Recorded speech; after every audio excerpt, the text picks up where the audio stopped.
Hi, I'm Janet Dunn. I'm doing my report on Soren Kierkegaard, the father of existentialism. Kierkegaard was born in Copenhagen in 1813 and he lived there his whole life. He went to the University of Copenhagen where he studied philosophy. What Kierkegaard found while studying at this university was that his teachers and his classmates were very focused on the popular philosophy of the day, but not on what they really thought. And to Kierkegaard and existentialists, our belief defines us, and Kierkegaard didn't think that anyone was really thinking about what they were believing. They were just saying what was popular. Kierkegaard believes that it doesn't matter if you believe in science or revelation or both, but what you believe in, you should know what you believe in, and that belief defines who you are. And to Kierkegaard and existentialists, our personal experiences are a lot more important than what other people say. And so Kierkegaard, in order to show his colleagues that they were wrong, or maybe that they weren't really thinking, he developed this form of communication which he called the art of taking away. He called it this because he believed that his audience was suffering from too much knowledge rather than too little.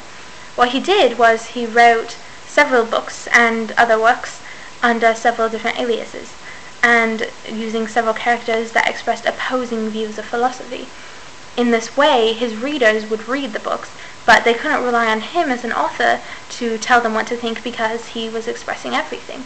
He was just laying out the ideas, and they had to come up with it for themselves. It worked really well for Kierkegaard, and it works really well in our high schools.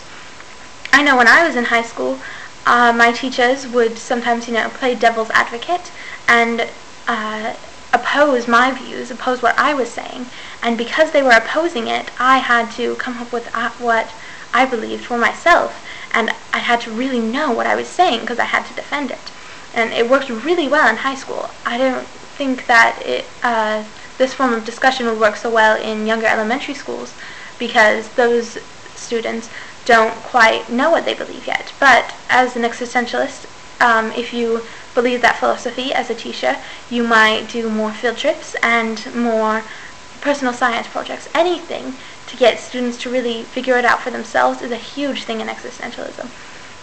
And so in elementary schools, teachers that allow students to figure things out for themselves would be much more prone to be existentialists.